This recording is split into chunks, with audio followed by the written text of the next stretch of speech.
Back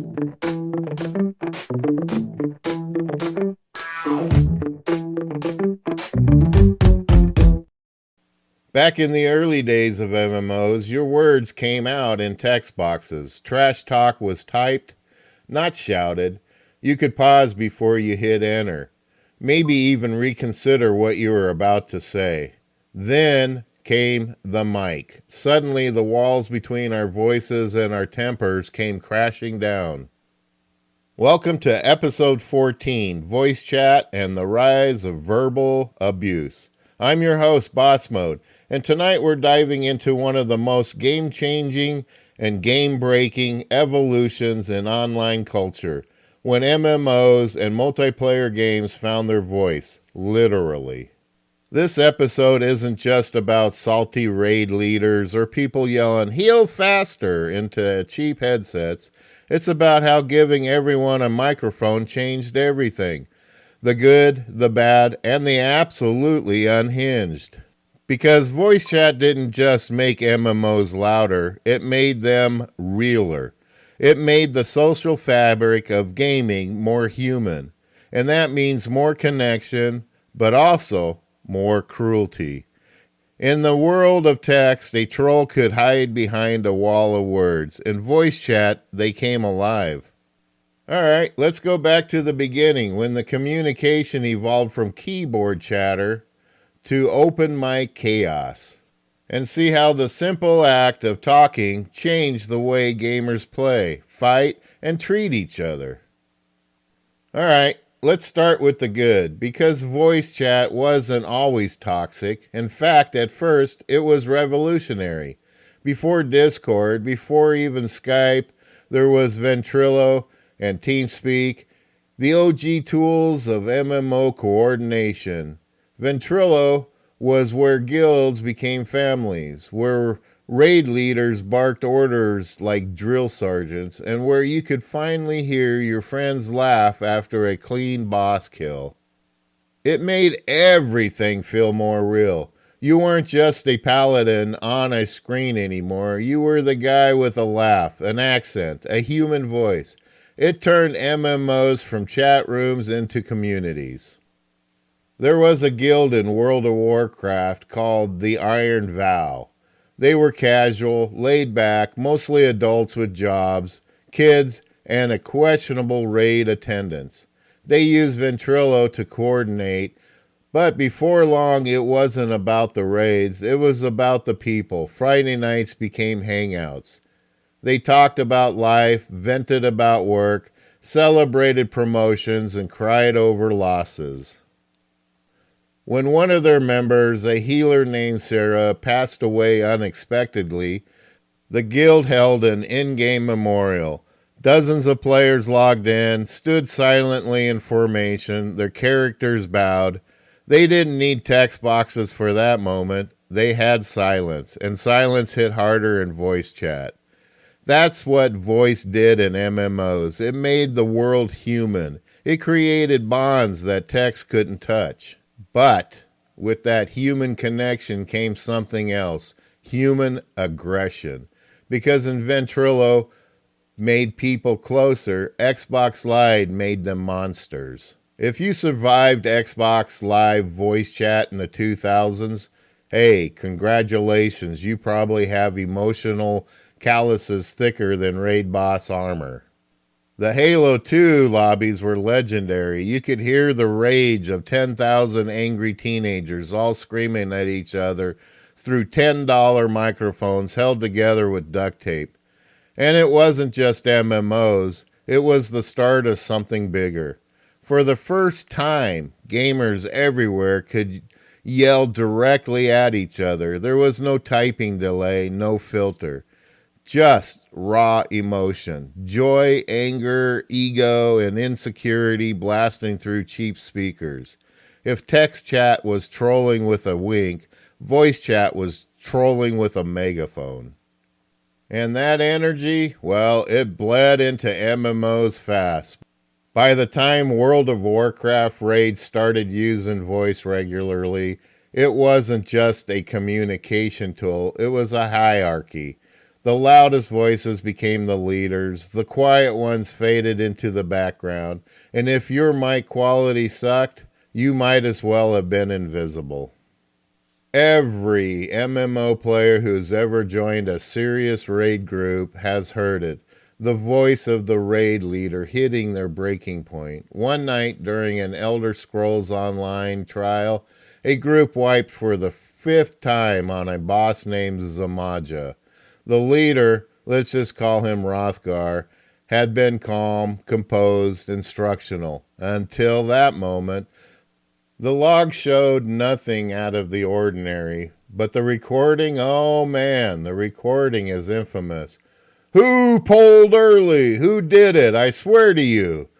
Then there was a crackle, a static, a headset slam, then silence, followed by someone whispering, I think Rothgar's wife just unplugged his router again. That's the thing about voice chat. The best and worst of human behaviors are always one bad pull apart. So yeah, voice chat created a new kind of intimacy in gaming.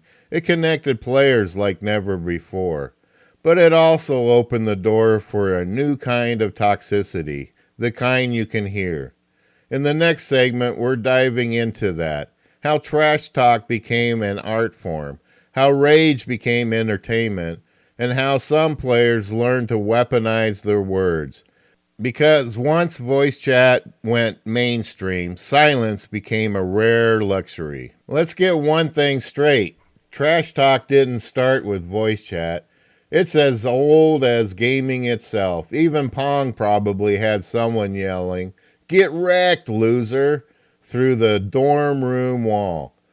But voice chat gave trash talk a heartbeat. It gave it volume. When you could hear the emotion behind the words, the smirk, the laugh, the blowing, screaming meltdown, that's when trash talk became culture. In World of Warcraft's early arena days, you could tell who was good before the match even started. Not by gear, but the way they talked. You'd queued into a 2v2, and the other team would immediately start up in voice. Yo, free raiding inbound, these guys are garbage. And 9 out of 10 times, they'd back it up. They were confident, coordinated, and loud. The VoIP warriors. But then came the 10th match, when confidence tipped into chaos. The team called the Arena Gods hit 2,200 rating, bragging nonstop in local chat, even streaming their games before Twitch was a thing.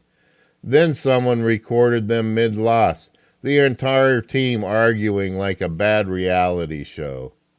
Bro, you lost me. No, you didn't. You lost yourself. You're throwing. Mom said it's my turn on the modem. It went viral on PvP forums. Overnight, the Arena Gods went from feared to memed. And that's the line every trash talker eventually crosses, the moment when swagger turns into self-sabotage. That's when voice chat became its own entertainment medium. People weren't just playing games, they were performing. They weren't trying to win, they were trying to own someone. Trash talk wasn't about gameplay anymore. It was about domination, humiliation, and the dopamine hit of someone else losing their cool. One of the funniest and most tragic stories I've ever heard came from Elder Scrolls Online. There was a guild called the Night Reavers, known for their loud, hyper-competitive PvP sessions.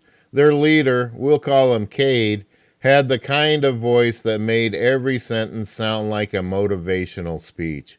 But one night, after a long losing streak, Cade forgot to mute his mic. His girlfriend, bless her soul, walked in and asked, "Babe, you okay?"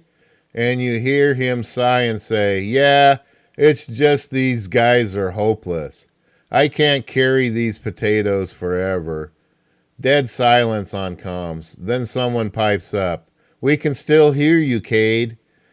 The next 10 seconds, pure panic. " Wait, no, I didn't mean it." Disconnect sound. Cade logged off for 2 weeks. When he came back, the guild greeted him with a new nickname, the Potato King. Sometimes the universe doesn't need to punish you. Your mic will handle it. That's the funny side, but there's a darker one too, because somewhere between jokes and meltdowns, trash talk stopped being sport and started being abuse. Voice chat took away the safety of text and anonymity, but not the accountability. You could hear the voice, the emotion, the humanity, but you still couldn't see the face. And that combination, human connection with digital distance, like the nitroglycerin, it made the abuse hit harder and spread faster. Anyone who's played an MMO long enough knows the story.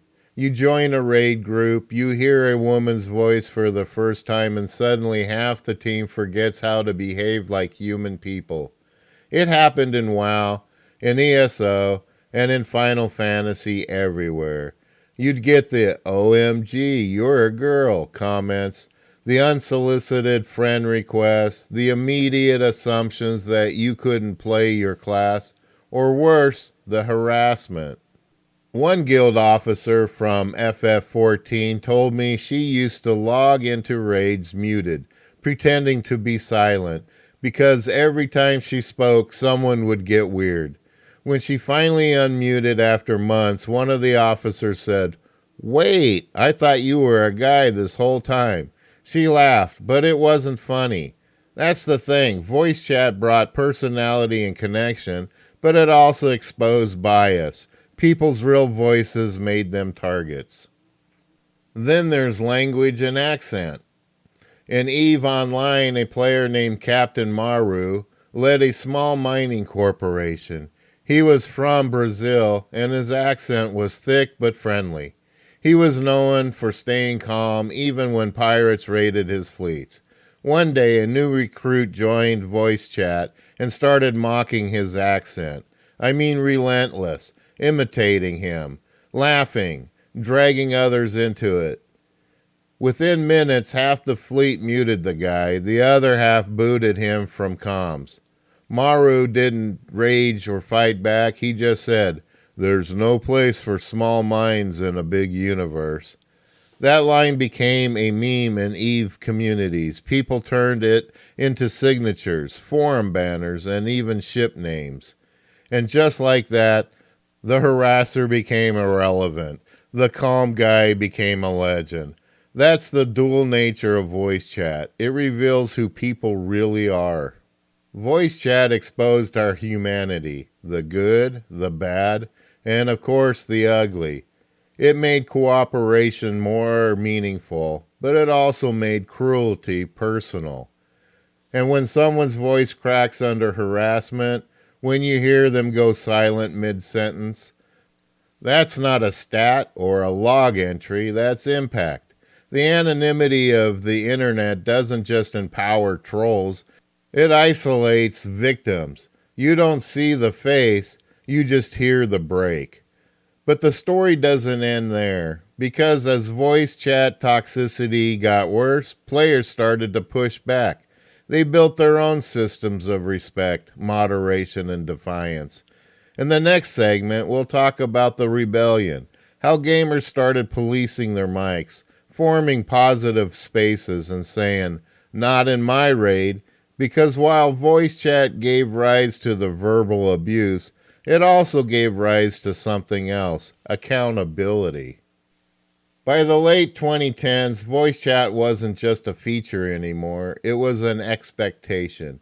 If you joined a guild, you joined the voice channel. If you played competitive content, silence was suspicious. But by that point, gamers were starting to realize something. Open mic culture wasn't healthy for everyone. It made some people stronger and others afraid to speak at all. So, communities began to fight back. There was a group in FF14 called Echo Squad. They were tired of toxic comms. Every raid they joined turned into a shouting match. Someone always tilting. Someone always belittling another player. So they made a rule. No voice chat. None. Everything was coordinated in text and emotes. If someone needed to call out mechanics, they used macros. People laughed at them, said they'd never clear anything serious without comms. And yet, 1 month later, they cleared the Omega Protocol, one of the hardest fights in the game. The forums exploded. Wait, they did that without voice chat? They didn't just win a fight, they made a statement. Sometimes silence is strategy. In the world of Warcraft, a guild called Sanctuary made waves for introducing something radical, a code of conduct for voice chat. They wrote it like a raid plan. No yelling, no personal insults. Criticism equals construction, or don't bother. Violators get muted, not banned, just muted. It sounds basic, but it changed everything. Suddenly, people who used to stay silent started speaking up.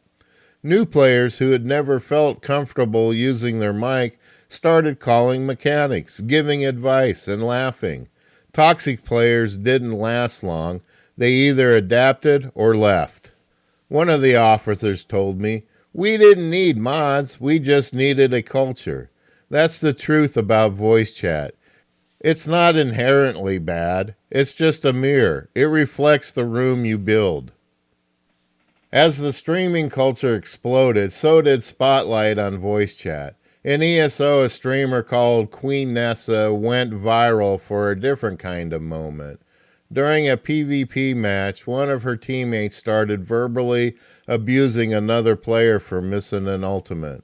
She stopped mid-fight, muted the game, turned to the camera, and said, "This is why people don't talk in games anymore."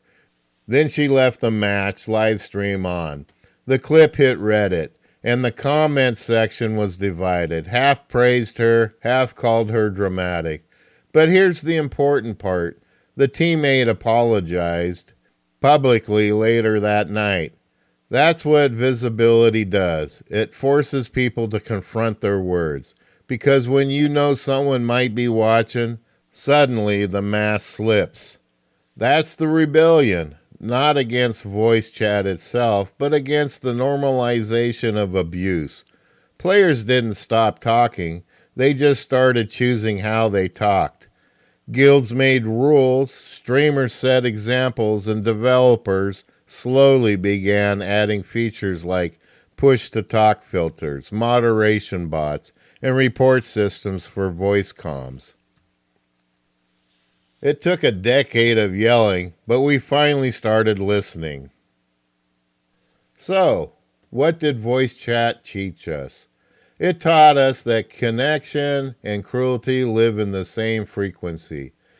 That for every night of laughter with guildmates, there's a story of someone logging off in silence. It taught us that giving people a voice is powerful, but power always comes with responsibility. And that's the duality of MMOs. They show us the best and worst parts of ourselves, amplified, unfiltered, and broadcast straight into someone else's ears. But here's the thing, the story's not all doom and gloom, because every time a guild like Sanctuary forms, every time a streamer stands up against abuse, every time someone mutes toxicity instead of mimicking it, we prove that the mic doesn't have to be a weapon. It can be a bridge. So next time you log in, remember, your voice carries weight. Use it to coordinate, use it to build, use it to make someone's game night a little better. And if someone tells you, get good, just smile because you already did. You learned to play like a human being. And now, a word from our sponsor. Subscribe now to MMO Madness, Behind the Troll Mask, sponsored by Boss Mode Fashion, because even if your DPS is trash, your outfit doesn't have to be. Find your next respawn-ready outfit at bossmodefashion.com. Got a grief story or redemption arc worth sharing? Email me at podcast@mmomadness.com. Your tale might be featured in a future episode. And hey, don't forget to like, share, and follow the podcast. This is Boss Mode out.